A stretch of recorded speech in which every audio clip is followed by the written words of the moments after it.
you are gonna see some cool ass shit. Yeah, you don't want 2 Flavor Flays. Heart transplants, brain surgeries. I've seen it all. Dude, that's fucking dope. Walk up and just get it, whatever it is. Yeah, brother. I'm trying not to laugh, bro, but Josh is fucking killing me. Guess what Navy SEALs do, motherfucker? They communicate and they're on the same fucking page. Whoa.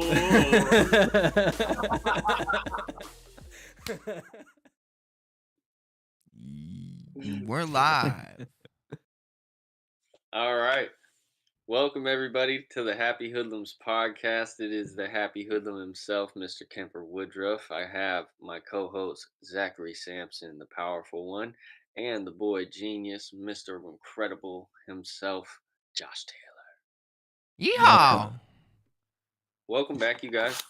I have up, some baby? stuff off the rip that I wrote down. Off the rip. So, All right. we're going to go a little scripted and different this week, just because I had some thoughts. And one was, you can't bottle energy, but you can cultivate it, you know?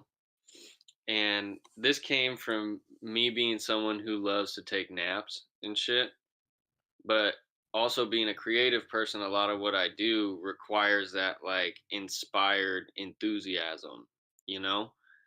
And I think uh we we like to believe that we can bottle that energy and save that thought, you know, and then use it later.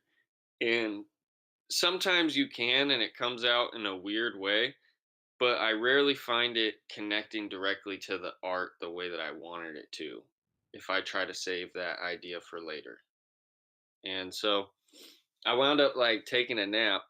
I woke up and the energy was gone, and I was like, "Fuck, man! I have the idea, but no mojo for it." No Um, mojo. and it made me realize that, like, in our culture, we're really detached from like daily rituals. You know, Yeah. uh, and I think if we can get away from that and adopt and create our own system of kind of like daily habits to cultivate that enthusiasm and that inspired feeling inside of ourselves, then our day will go like infinitely better and be more productive. So you're talking about like kind of have a schedule, like wake up at 6 a.m., go to the gym, go to work or whatever. Yeah, kind of Something like like that. making room in your life for the things that inspire you, for like inspiration to hit you. Because if it's just chaotic feeling and hectic inside of yourself and you feel stressed, it's not conducive to that enjoyable life experience. And that's really what it kind of boils down to. Um, Yeah. the success will come over time as long as you're not quitting and you're willing to adapt. So that's not really what you should stress about. Um, But it's hard to say that when you have, maybe you got a boss that's like breathing down your neck about something, or a deadline that you have to meet. Like, that's kind of different. Um, but yeah, you guys got any thoughts on that before we move along? Nah, I solid. think Hit it. That's a good point. consistency makes people comfortable. So like I wake up at 8 a.m. every day, right? Mm-hmm. Um and something that I've learned is like, well, one, I operate my best when I wake up at the same time every day. Um and then also at that time, in terms of routine, I do the same thing every night before bed. I will go to the bathroom, I'll brush my teeth, and then I'll do 20 minutes of stretching.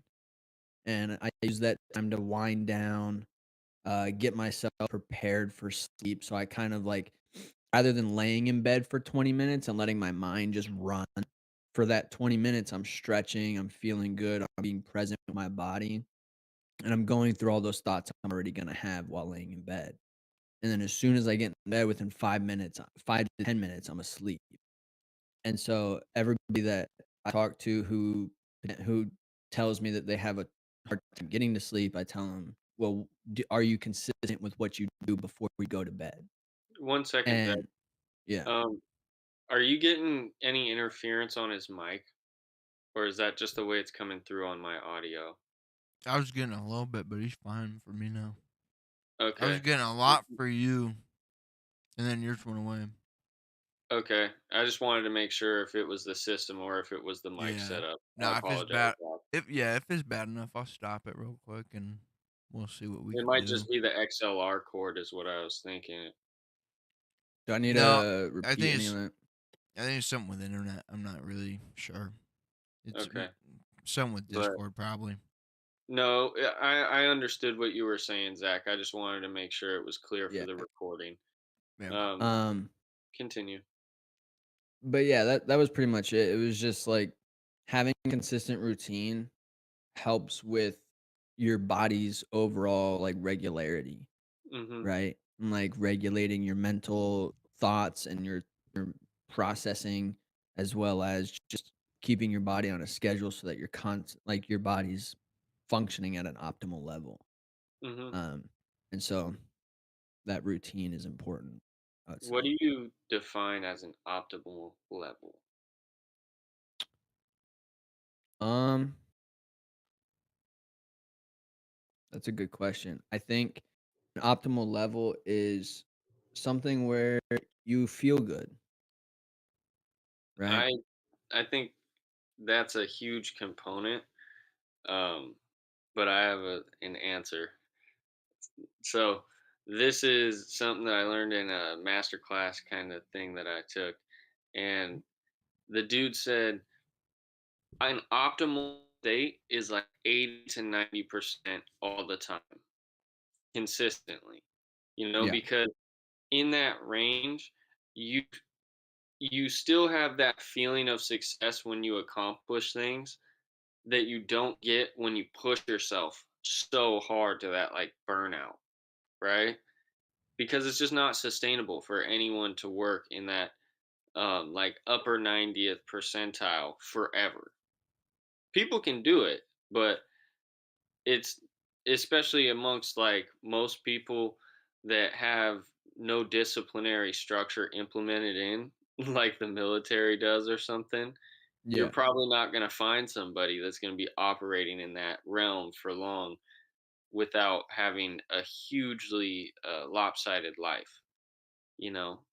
yeah, Um, but he was just saying 80 to 90% gives you that feeling of making progress, and that's really what you're looking for, is sustaining that frequency of being successful, you know?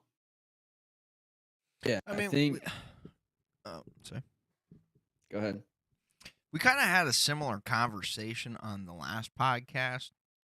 Mm, Um, I'll bring it up again in case no one saw it. But I brought up a point in the last podcast where you got to treat your life like a it was a guy talking to his therapist, and his therapist told a story about you got to treat your life like a heart rate monitor. You don't want it flatlining, just, average and good the whole time. You mhm. want it like how it should normally be, You got your lows, and then you're going to know it's going to go back up.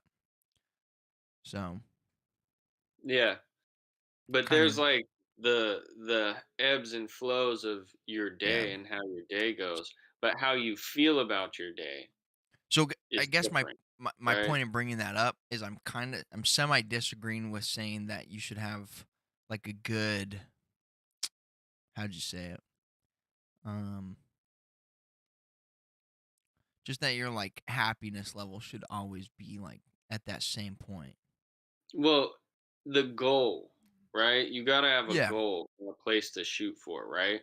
And so when you're setting a goal, you can operate in the realms of ideals and extremes, and it's almost Okay. better to do so.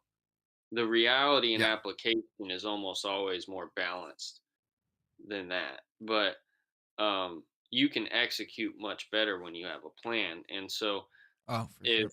you have a way to gauge this, and that gauge is my feeling of success.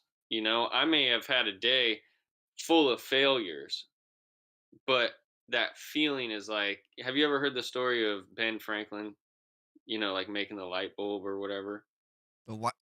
Or was it Thomas Edison That'd that be did that? Edison. Thomas Edison Yeah, was the label. yeah. I think I want to give it to Franklin because you I went to Franklin. That's that Franklin was the cold one that I public. think Franklin flew the kite and had a ring on Yeah, it. Okay, he discovered electricity. Yeah, Anyways. okay, yeah. yeah. But anyways, getting closer to that 1001, experience where you have the light bulb, Yeah. literally. Um, One of the things that I was watching earlier that really inspired me was a Theo Vaughn podcast. It's number 318, called Iron Man Chris Nickick, I think is his name. Yeah. But he's a dude with Down syndrome. And I was watching this podcast, and he said, he asked him, you like, what is the hardest thing about, like, Down syndrome? And his answer blew me away. This kid said, uh, they don't know what I'm capable of. And he ran an Ironman, you know, and he's Yeah. like a world record holder now. And he was like, his whole thing was, if I need to work hard because other people would have to work hard to do it, that's cool. Like, I'm willing to do it despite all these setbacks. And I was kind of looking at it like, just like, so inspired, because that's truly a tale of someone finding that place of like, yeah, there's another mountain right there, but I gotta celebrate this mini milestone, this mini mountain along the way. Yeah. And um like, he was talking about learning how to ride a bike because balance was hard for him, and that it took him 6 years. Dang. And like, that's incredible on its own. But the other deeper part of this is, like, the reality is his dad sitting there in the interview, right? And his dad was like, it took thousands of laps around the neighborhood. Think about the time that was just dedicated, all the falling that must have happened, And on top of that, being able to do this Ironman, he has some kind of like thing with his muscles where it makes it like 5 to 10 times harder for him to freaking gain muscle mass Mhm. and stuff. And it kind of goes back to this whole thing of like energy requiring action. And I think that's this underlying thing behind all of what we've talked about thus far. It's like, when you have that energy, you got to do something with it. And I think we don't know what to do with things that we have to process. You guys have anything like that? That, like, when you're at laying down at night, like, it fucks with you? Just me? Um, I well, like I said, when I lay down at night, it doesn't really fuck with me because I kind of work through it before I lay in bed. But what really like fucks with me the most is how Mhm, my eyesight is, because mhm, it takes a lot of work for me to just walk down the street. mhm, Um, Especially in a busy place like Portland where there's a lot of cars, there's a lot of like things happening from left to right and in front of me and behind me. Um, just to walk down the block, make sure that I'm not gonna get hit by a car because I can't see them. Um, I have to constantly be moving my head. I look like I'm paranoid mhm. when I walk down the road because I'm constantly Well, moving fuck my it, you head. might have to be a little bit paranoid. Well, I kinda am because I don't want to miss Yeah. something and then end up getting hit by a fucking car or bump into somebody that I don't see walking down the sidewalk or something like that. Mhm, And so, for me, that's something that kinda fucks with me is because I genuinely have to have my head on a swivel just to walk down the road. mhm, And so that's pretty difficult, and that kinda fucks with me sometimes, and sometimes it makes me angry. Sometimes, it makes me sad. Sometimes I'm like, "You know what? I'll get past it. I'll work through it." And it's just all about finding what works in the process that makes it the easiest for me. mm. Yeah. That's interesting. Like you have a lot more of your difficulty, I guess, like during the day, stuff that would fuck with you mentally. Like, not that I don't have stuff that bothers me during the day, but there's Yeah. enough going on that you can distract yourself easier, you know? Where like Mhm. when I lay down at night, I realized like because I was kind of just going to meditate the other night because since I hadn't done it in a long time, um, and I was just laying there and I'm laying on my bed and this feeling kind of comes over me, um, and I can kind of feel the energy moving in me, but it's an unsettling feeling, you know, Yeah. and I realize there's a lot of stuff that I'm yet to process, you know, and I talk about all the time like communing with your spirit, you know, and going to that place inside yourself. I describe it like your own room, your own slice of the universe, you know.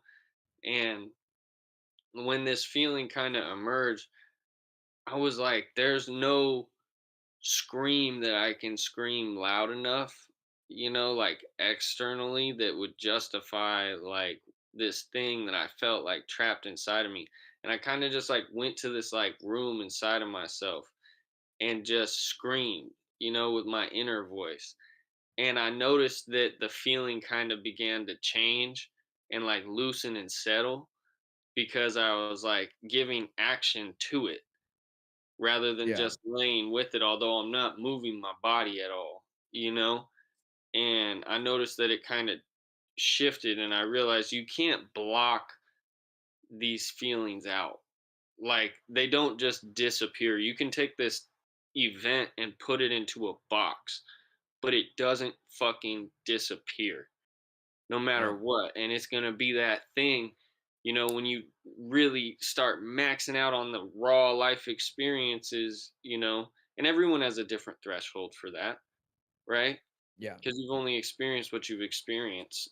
So everyone has different pain scales. But when you're really maxing out on your like capacity and bandwidth, emotionally and mentally, and you're still having to do things and juggle life, like you can't just put that shit in a box forever. And it Yeah. gives you all the more incentive to learn a better way to mature and process your own life and who you are. Otherwise, you're stunting your own maturity, you know? And seeing something Facts. like this young man is incredible, you know? It's absolutely incredible. Watching that interview um, was very moving. Like I was crying a little bit, like for real. Yeah, and the fact that his dad was there helping kind of proves that like the people you have around you pushing you really matters. Hmm. Like, dude, if I didn't have like you guys, I know I can call, you'll answer. Doesn't matter what it is. I know. I mean, you might not like that I'm calling. I mean, I can say that for Zach, but Yeah. but I don't like when I get a phone call from most people, so it's not just you. no, but like I know I know either of you guys would answer if it's like to get gym advice. I mean, I could probably ask both of you. If it's about life advice, I could definitely call both of you, and I mean I have.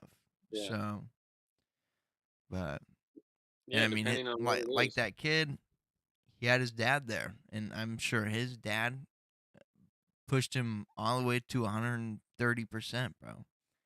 So, Yeah. And that's like the beautiful side of it. And the flip side is that a lot of people's reality is they have a negative source influencing them, you know, because they might be getting knowledge from someone who they believe their experience is super valid. Because people that have been through some fucked up shit, they're really passionate when they tell you don't go down that fucking road over there. But the yeah, sales pitch that they give you is like so fucked up that there's people that have these bananas constructs in their mind before they ever even like get to the place of dealing with this situation, you know? They just now spend their life avoiding it because they have a stigma about it, you know? And oftentimes that information just isn't valid. And it's not that that person's necessarily like a bad person. That person really could have just had a bad experience, and Yeah. run it through run it through your own wisdom filters before you take that advice, and look at the results that it's given that person, you know?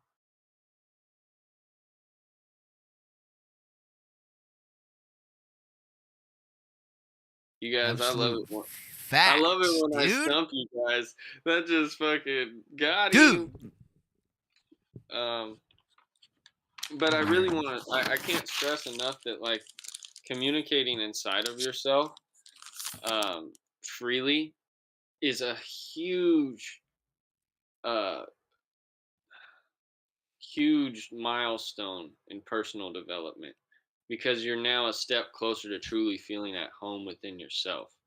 A lot of times we talk about creating an identity and everyone building their brand. Uh, um, really, self discovery doesn't start until you understand who you are, how you are, where you are, and there's a whole preliminary phase before you really get into it. The beauty of it is life is kind of orchestrated where your momentum and the energy and the essence of the shit that you're into is gonna mature and get more profitable. You're gonna see more returns on whatever place and activities you invest in, right? Over time, just shit works. If you keep knocking at the door, something's gonna happen. Dude. I Um, mean, Zach was bugging me forever. I mean, I'm not talking days or months. I'm talking years. I mean, maybe like what, 2, 3 years. He was like, dude, you should work out. You should work out. And I just hear mhm. this constantly. You know, I tried it a little bit. Eh. Tried it again. Eh. And bam, dude. Just something snapped at me like, I don't know, like 6 months ago. I don't know if it's because I moved and I have like no friends in Mississippi. I don't know what it is, but something just snapped in my brain. And now, because of working out, obviously everyone else it can be different, but because of working out, I feel like I have this connection with like my mind and like this whole new like persona of myself. Like I'm at the Yeah. point where I'm thinking about every little thing I do in the gym, everything I put in my body. And dude, I mean, I've never been so critical of myself until I started working out. I was gonna say you were finally ready to face yourself, and that might have been like your first avenue to really do that, and that's what exercise does, and it also gives you real data of where you're at, you know. Um, but I guess the point of what I'm saying is we're all like trying to build this image and build this brand and become profitable, successful, live out our dreams, but we don't really have a plan on how to live within ourselves. And that's something Like, that I don't hear people talking about, you know? Not enough in a simple way and really giving strategies. Like it sounds goofy. People can laugh if they hear this, but fucking try it. If yeah, you have something that's haunting you and it's really like deep shit that you cannot like, there's some things that require um they don't require another party. Sometimes the other party isn't available, especially with the deepest, realest traumas. Like someone dies, you can't go talk to them and get answers from that person or clarity about this, that, and other. And there's a lot of other traumas. Maybe it fucks you up that that person did this to you and is still living. That's real shit. And they don't tell you how to deal with this.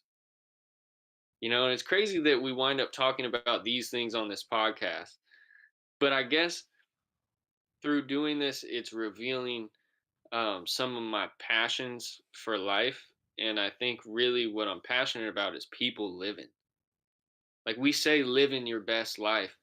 Well, maybe not everyone's gonna, they don't have that capacity. They don't want to go and put in those hours that it costs to figure out how to get the jets, you know, to be Dan Bilzerian with like fucking 50 of the finest chicks you've ever seen in your life balling out, you know, fucking every dude sees that. It's like, what the fuck, you know? And we have these constructs in our mind. We're like, we can see that it's possible, but on a realistic level, sometimes life happens and maybe you rob yourself of a huge portion of your life before you make it there, you know, on the way to whatever your success is and that pinnacle is for you.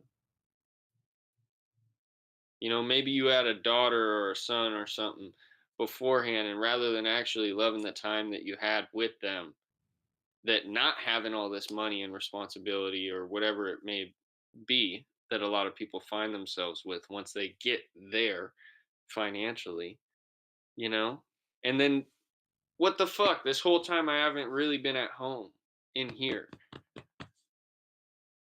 because I got that fucking voice that's talking to me when I'm laying down at night going, hey, you remember when? Oh, I wonder what happened to so and so. Oh, what if you would have said this to this person? Oh, maybe shit would have gone different. You know, like there's a Yeah, lot of, yeah. I I the last well, one, self-awareness and willing to, like, analyze yourself on a true level.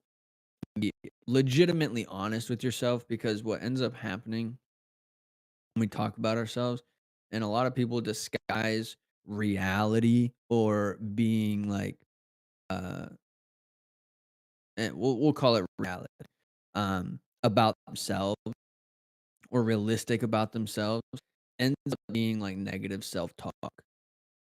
Um, that's because of their negative self-view, and they don't take the time to look at themselves and really analyze themselves and what's really great about them and why are they saying these negative things about themselves, and why are they, putting themselves down and disguising it as the truth or as reality or as being realistic or things like that. And in a lot of ways, like, that holds you back too, and it makes it so you can't live inside yourself. Um, and that's part of the self-discovery thing that you talked about, just put in different words. Um, and then on what you just said about, like, thinking about, like, "Oh, what if I said this differently? How would it have gone?" I've been thinking a lot this week about some stuff I've said in the past to people that I love, Hmm. and it was really, like, hurtful things in the moment, but to me, it was the truth, and I tried to say it in a way that wasn't hurtful. Um, and when I look at it and think about it, it hurts me because I know I wasn't trying to hurt their feelings, but I know I did. Um, and then when I look at my relationship with them now, it it makes me happy that what I said didn't affect anything long term. Um, and it makes me extremely thankful for the fact that they're in my life. And I think that we need to, I mean, just as people in general, we need to think about the things that we do and say, not just to other people, but to ourselves too. Because we can have those same feelings about ourselves. If we have negative self talk down the road in the future and we feel good about ourselves, we're going to look back and we're going to think, like, damn, bro, I really did treat myself like shit for no reason. Hmm. I was really great this whole time. I just wouldn't allow myself to see that. I wasn't willing to accept that because of whatever image someone else put into my head or Yeah, whatever image society put into my head or what I allowed someone to put into my head. And it's the sometimes grateful, it's hard pills to swallow. yeah, the gratefulness aspect of it is where you really turn a corner there. For real. You know, it's almost a lose lose situation because when you also hold your tongue, even though it's hurtful to the Yeah. other person, right? In the short run, you feel shortchanged on your own self expression. So it's like I'm trapped here, I fucked up there, and then you're in this conundrum, right? And that's Yeah. how those situations really go down. And in retrospect, yeah, you look back and you're grateful for that person, but you also can't help but, uh, if you're honest with yourself, appraise your own actions, For real. and want to become better. And I was listening to another podcast. I love podcasts, clearly, because I'm a story guy. I think it was Mike Glover. It was really cool. He was just on Joe Rogan. Has a really interesting podcast with him too. So shout out there. But he was talking about going to ninjutsu or something like that, some martial arts academy, Yeah. and the guy that was like the sensei running the dojo comes out and he's like, "Everybody, go to the mirror, stand there, look at yourself," and then just like walks away. Yeah. He made whole ass stand there for like an hour or something. And it was funny because listening to him, he said his mom came back and saw that they were all just standing there doing nothing, like the same thing that fucking happened when they dropped him there. And he was like, looking back on it, I figured out a lot of stuff with myself because being an ADHD little kid that's super eager to learn some ninja shit, just being told to look at myself. Like there's so many thoughts that run through my head and I figured some shit out there. And I was like, Yeah. those kind of exercises, like maybe it's shit like that that we should actually try more. That seems kind of like woo woo, or inconvenient. But like if we actually did that, imagine if every kid had to go through that. I Done that. mean, I haven't done it for of like an course, hour. you would have to have a good family situation. It would be highly fucked up to be in like the worst situation, and then your parents are like, "Go look at yourself." That could be some fucked Yeah. up shit. So, Yeah. um, you know, I've done it for like 15 minutes where I've gone into the bathroom. Whether I was like sober or stoned, I've done it a few times and I looked at myself.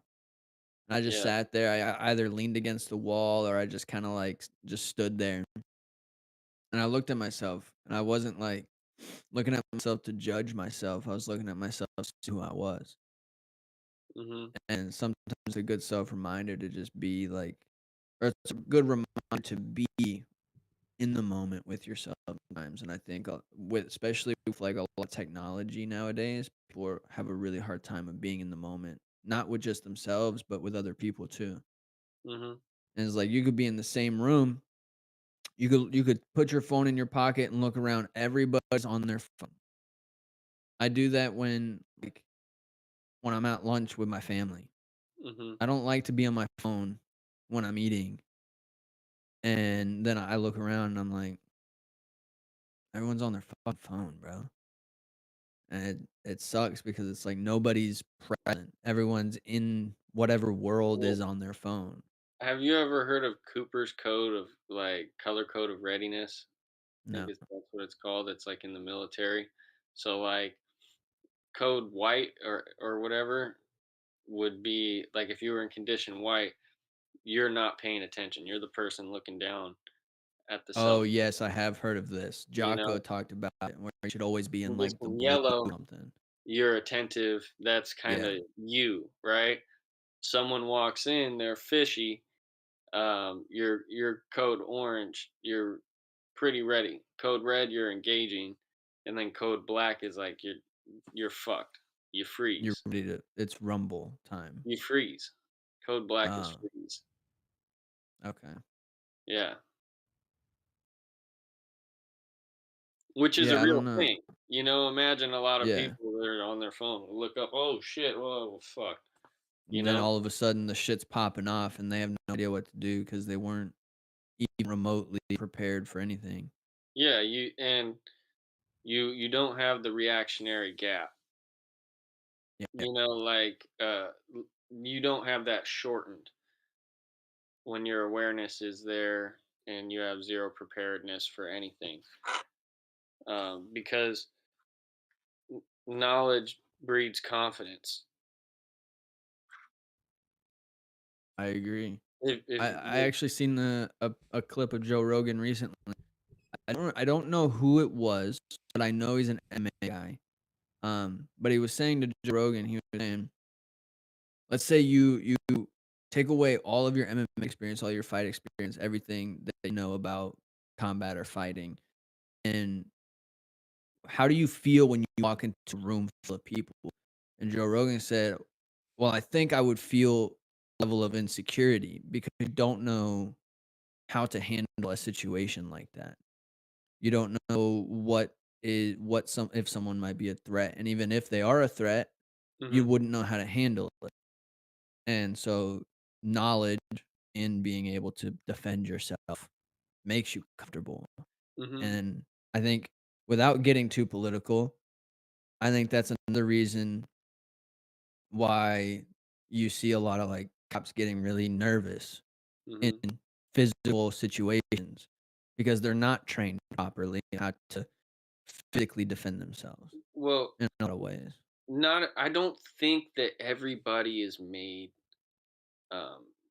to truly engage like that. For Like, sure. that's not everybody's, That's like, not their purpose MO in sometimes. life. Yeah, like, Yeah.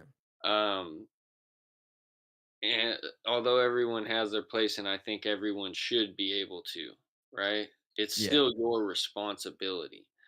And so, in regards to that, if you truly know yourself and that's who you are, right? Then maybe what gives you that feeling of security is knowing a route to an exit, Yeah. That and too. being alert. Like maybe you're not that person, right? But you're still responsible. You're still a dad, Yeah. you're still a mom, you're still responsible, you're still a brother, Getting out sister, of danger. whatever. Yeah. Yeah. Just knowing.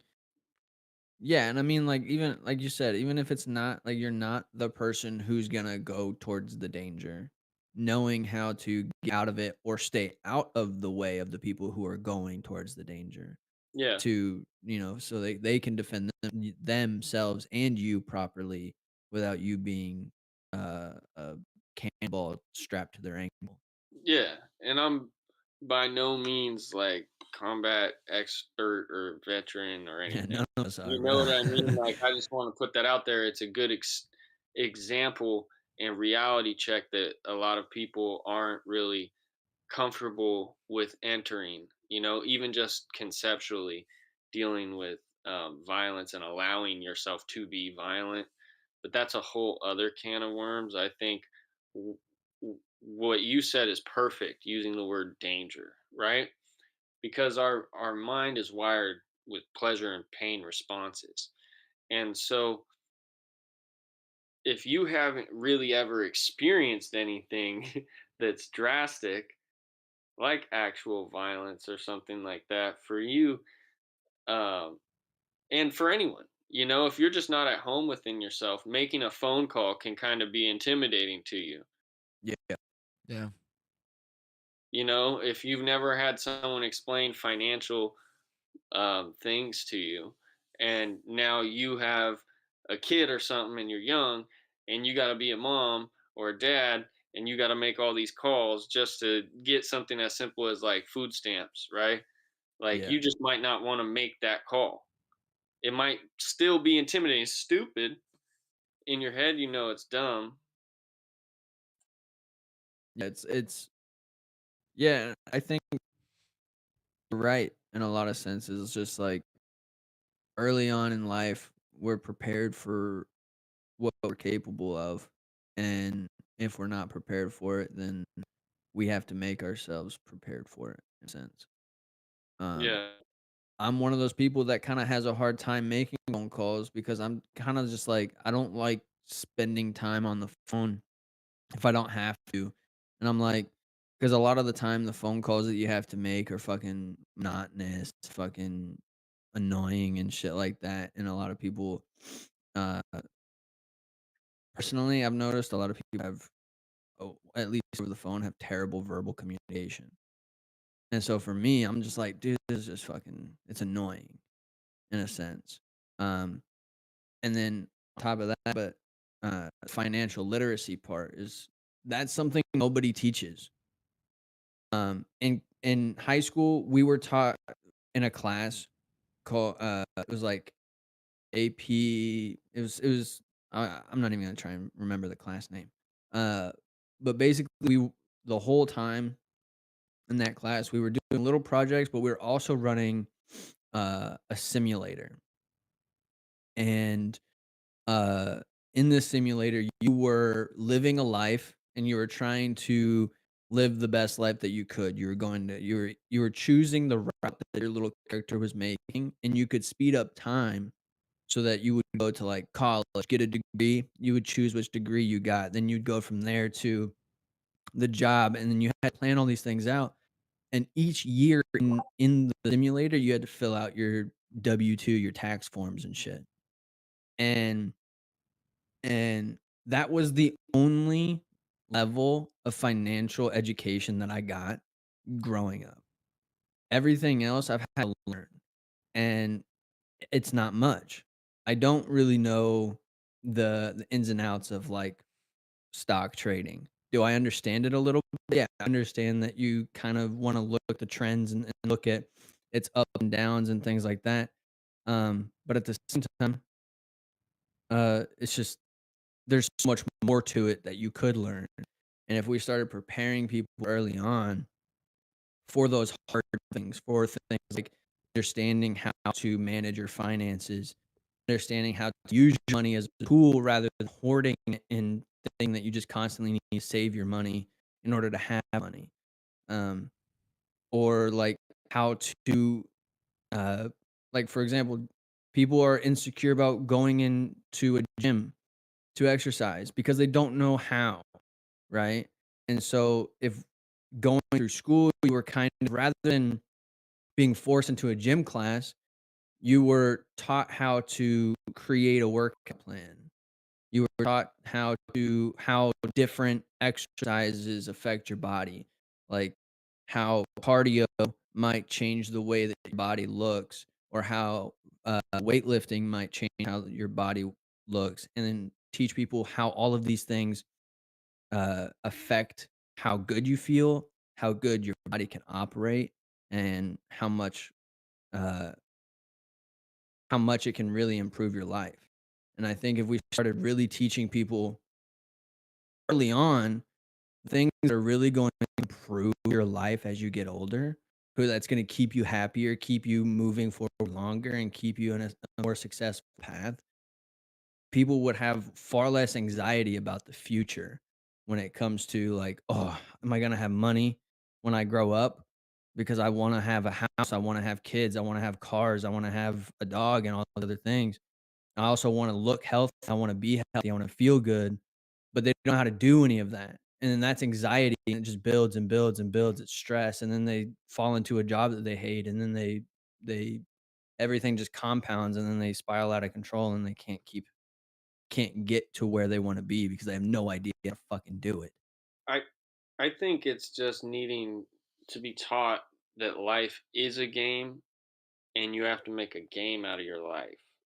For Like the real. more you can really immerse yourself in like a science experiment type mentality almost of like, Yeah.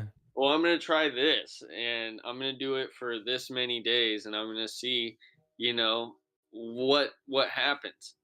And This if goes after completing those cycles, you know, and maybe you don't need to have a 14-day cycle of doing something to give it a test run. Like if you're someone who's never done that, and this is something that they told me, shout out to Oyla, my speech therapist. So going through concussion stuff and learning how to manage a schedule and put your life kind of back together, they've offered some interesting strategies. And she said, break it down and add a little bit more at a time. And that's simple, you know? yeah. But in a real life application, that she was like, if you've never done this your whole life, you've never committed to anything, you know, or at least you haven't in a long ass time and you're all fucked up now more than ever, how do you expect yourself to do all that? Like maybe your pat on the back moment, should be 3 days in. And if it's going really fucking good 3 days in, keep going to the Keep fucking 14th. going. Keep fucking going to the 14th. Keep fucking See what going. happens 9 days from now. You know, Yeah, double that 3 into 6, you know, and see how you feel on day 9, you know? for real. And to tie in what you said about treating life like video game, tying in what I said, and then tying in something that Josh said a couple of episodes ago was in order for in order for life to be kind of great and for you to be excited for the future, you need to know the basics. And the video game teaches you the basics. But if we are treating life like a video game, currently the video game doesn't fucking teach us the basics. And I think we need to fucking make a proper tutorial for this shit so that people are prepared to fight the final boss, which is the rest the 60 years that they're alive after they graduate high school. Yeah, and the final Yeah. boss might really be the moment when you wanna just yank the fucking cord out and break the remote and smash Yeah. it. You know what I mean? Boom. Like Holy shit, bro. that's the real boss battle is when you're like, "Fuck!" You know? Yeah. Yeah. You've tried And 70 different times. You can't get that's the right always button when combination and shit. exactly, your little cousin comes up and they're like fucking 8 years old and they do it no problem, like first try, and you're like, "How the fuck?" You know, like, "I'm The having fuck fun, out of my little man, room. but fuck you." Yeah, I You never Yeah. know? any Now you gotta experience get like smashed that. on the couch or something, like, I don't know. Yeah, Yeah. It's but I think there's that's a the lot hard. to life, and I think we need to start respecting the beginning of life rather than just forcing them to do everything. Like forcing people to do what people thought was right 60 years ago isn't Mm, the right thing anymore. Yo, You know? and get this, uh, like everything that goes on now. Um, and I'm just listing things. I'm not trying to get political, none of that. But like yeah, Yeah. any protest, anything that goes on in media, anything that goes on in life, people are very instinct about it. Um, Yeah. and I think instead of saying like doing things over and over, like why don't we say, hey, this is this, cool. We all came to agreement. That's that. It's staying that way. No more, and then there's no more of that instinct reaction. It's like this way. This is how you should feel about it. Whatever. I think that phenomena exists because it's like our generation really is the first generation to have all these amenities, you know, and all this new technology. Yeah. And so it's like also with social media and these algorithms and the way they work with your mind, you just want to be told what to do. How I Yeah. just want to be the dude with the jet and Yeah. I'll do Yeah. whatever. I just want someone to fucking tell me what to do. And so what that is that there's a lot of people that are just compliant for no fucking reason at all. There's some people that are negligent, you know, because they're stupid or they just don't want to like obey rules or whatever, you know. Those are the people that are just going to fuck off anyways, no matter what you say. And then Yeah. there's that are really dialed in and locked on, you know? Yeah. I hope we get to a point like that where where life's good and we like figure out everything about like what's going on with everybody and within like technology and everything. I don't think personally, in my opinion, I don't think that our generation is gonna know. I think we are gonna be the ones to figure it out and then pass that down. I I think we're the roadblocks. I think we're the ones that are gonna be building and figuring everything out for future generations. I agree with that. I also think at the same time though, um, it really boils down to which guy do I want to be? You know, do I want to be the dude that's just like okay because you said it, or do I want to actually be the person that may have to look a little weird and go, is this really what's going on here? Like, why would I do that? Oh, There and people go, oh, this dude's making a fucking fuss. Just get in the fucking line. yeah. You know? Do you want to be the guy on the receiving end of that, or do you want to be the guy going, get in the fucking line, bro? Well, dude, and like everything lately, it's like everyone's just in this line of fussing, but like it doesn't seem like we're all trying to get on some ride. It's like the gate's closed to get on some ride. Like we're all just 'Cause sitting in this line fussing, waiting for this ride to open, dude. And like I that's a don't great analogy, like because that's There's exactly what it is. You know, no one's gonna fucking do that for you. That's gonna require some more work than what they suggested. They're just like, go yeah, stand in fucking line and wait. You know, we'll yeah. yeah, tell you when to do this shit later. and And meanwhile, they're doing whatever they want because they're calling the shots. And they yeah, can forget about you and just go this way, and you're still standing in line because no one sent you an email. yeah. And dude, another thing that is really big that this I think this generation doesn't understand. I think we are too focused on being independent and figuring out who we are that we don't know the things that we could accomplish as a society coming together. Mm, There's 7 say that revolution. billion people on this planet. Yep. 7 billion people. Hmm. Yeah. Imagine what could be done if we all could figure out a way to work together. Hmm. And not even not let's say not even 7 billion people figure it out. Let's say that just America figures it how to work with each other.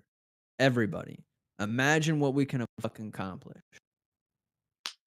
Well, dude, Um, you got to think about it. There's savages in third world countries that still figure out how to put together a coalition force. You know what Well, I mean? yes.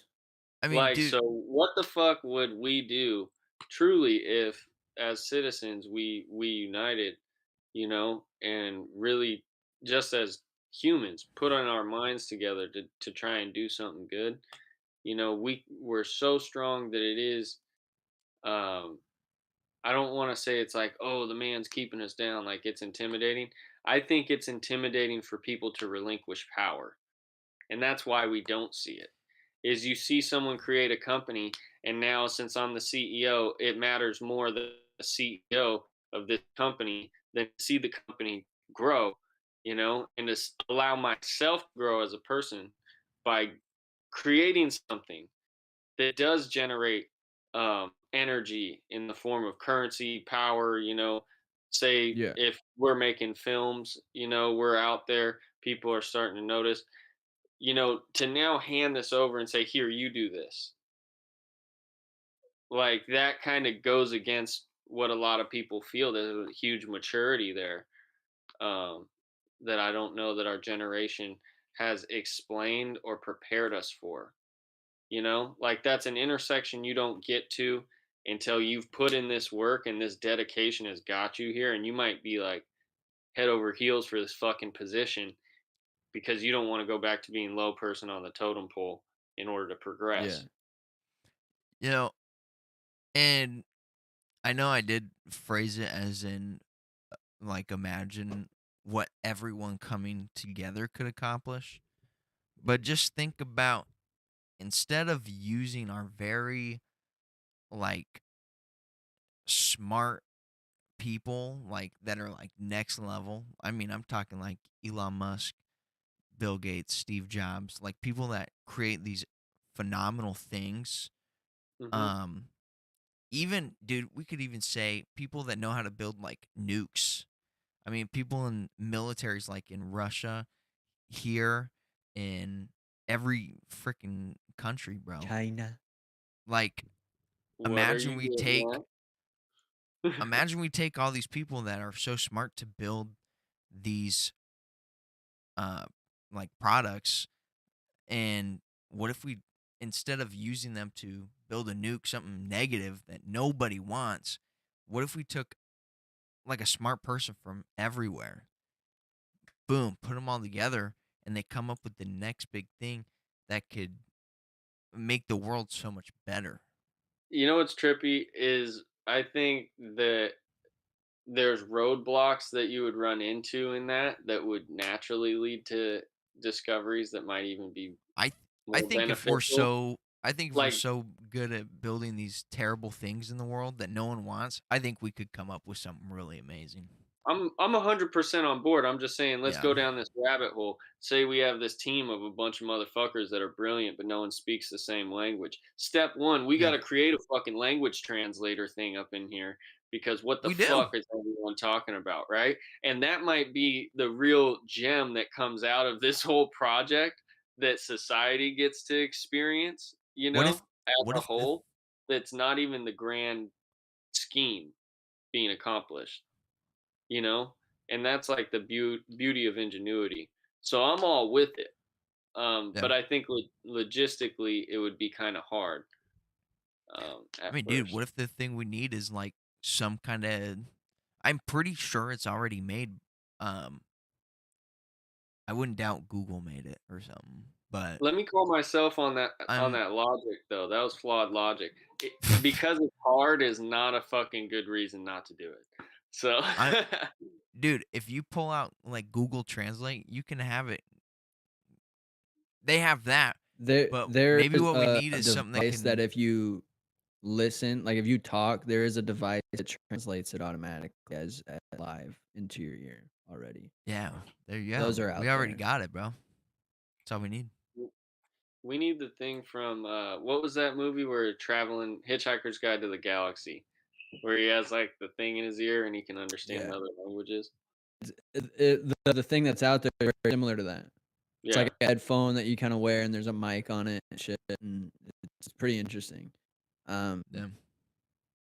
I kind of wanted to circle back Mhm. to uh, this thing that we were talking about, how our generation was going to figure out how we could be better, how people could know themselves in the future, and how Mhm. more people can kind of be in that same mindset. I was actually talking with one of our past guests the other day, Elizabeth. Mhm. Um, she's a philosophy major, and she does all these different things with stoicism. And um, we were talking, and she said that she's looking at getting a job at this place called the Contemplative Center that's being built close to her. And what basically a contemplative center is, I had to pull it up what she said, but basically it's a center of a sort of like meditation in short. But what she said was contemplative studies is a program in its infancy access across the states and has a focus on cultivating mindfulness, kindness, and tolerance through practice and spirituality. Mhm. Um, and I think with more things like that popping up in America and all over the world, people are starting to be uh, to learn empathy and to learn how to connect with people in a different way. And I think as those things become more and more popular, learning how to be more present, more mindful, more thoughtful about the things that you do say uh, will be super impactful for the future and for future generations. And I think if we continue to spread a message like that, where it's like, hey, dude, like everything you do has an effect, and it can butterfly effect into a lot of different things, negative or positive. So really be mindful and really be intentional with the things that you do and say, and don't let just your emotions control what you're doing and what your actions are and what your words are. Mhm. Be really thoughtful, be intentional. Like take the shit that is coming out of your mouth, and take the shit that uh you're doing extremely seriously, Mhm. because it's not just something that you're doing to the person that you have a negative feeling towards, because what you're doing to the people in your life now can affect you 50 years from now. Mm. And, like, nobody wants to have an empty funeral, even though that's like, you're the dead one, it's sad. Well, you Yeah. might have had no life long before you die, you know? Exactly. That was deep Um, as fuck, by the way. You might have not had a life before you died. Like, that's fucking deep. well, that's the reality of what we're kind of dealing with. And like a lot of what I've been wrestling with is like, not wrestling with, but just like making sense of is how to live with a sense of urgency, Yeah, and eagerness and steadfastness, that where you're going after life, and also enjoying it at the same time, and allowing all these things to take place, like really allowing life to happen and yeah, being like, "Fuck, that hurts, bro," but like I can wrestle with that. All right, what's the next thing? You do the next thing. You're like, "Fuck, that's awesome." Wins Yeah. there, and allow it all to exist together. Yeah. Um, Yo, let me touch up on that. Even though like you're saying, whoa, that's awesome, like super good things. You can take horrible things that happen in life and make them very good things. I mean, you can take whatever you had happen 5 years ago, and I mean, you can hide it all you want, or you can be the person that tells that story, and you're the reason stuff like that doesn't happen again, or why it improves and why it gets better for people. yeah, and realizing that your experience is valid, and that comes down to like simple joys, knowing like some baller shit to me. To be honest, is like going in the store and knowing I can buy some shit, Yeah. yeah, and not be Yeah. adding all the numbers in your head. I mean, for me, Like it's just knowing I can go buy some fries at McDonald's, but yeah. I'm just saying, like that's real world. There's like levels, and I'm starting to make like tiers, I guess, in my life of like where I Yeah. look at. So I kind of have a way to gauge where I'm at, because what I don't want to do is be so caught up in getting what a lifestyle looks like, that I'm ill prepared for its reality. And that's what I'm coming to terms with. Like that's where you start looking at life and you're like, do I want the job for real that comes with that? Or just the title, and you have to have some like hard talks and assessments and like constantly. So that's kind of wrapping us up, I guess, is bringing it back to the beginning of this podcast, is that you can't bottle it, but you can cultivate it, you know?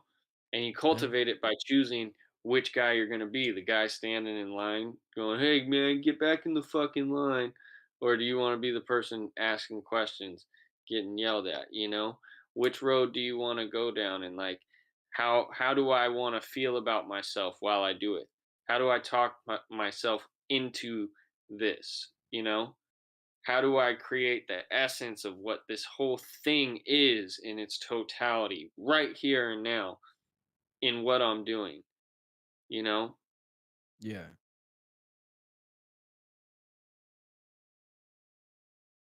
So, I'm Fire. guys, in any other I'm in, closing thoughts?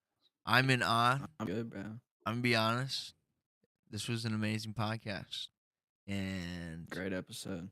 I am I fucking love you guys. Love Love you you too, too, bro. bro. Hell All yeah. right. Obligatory love and all the on top cherries.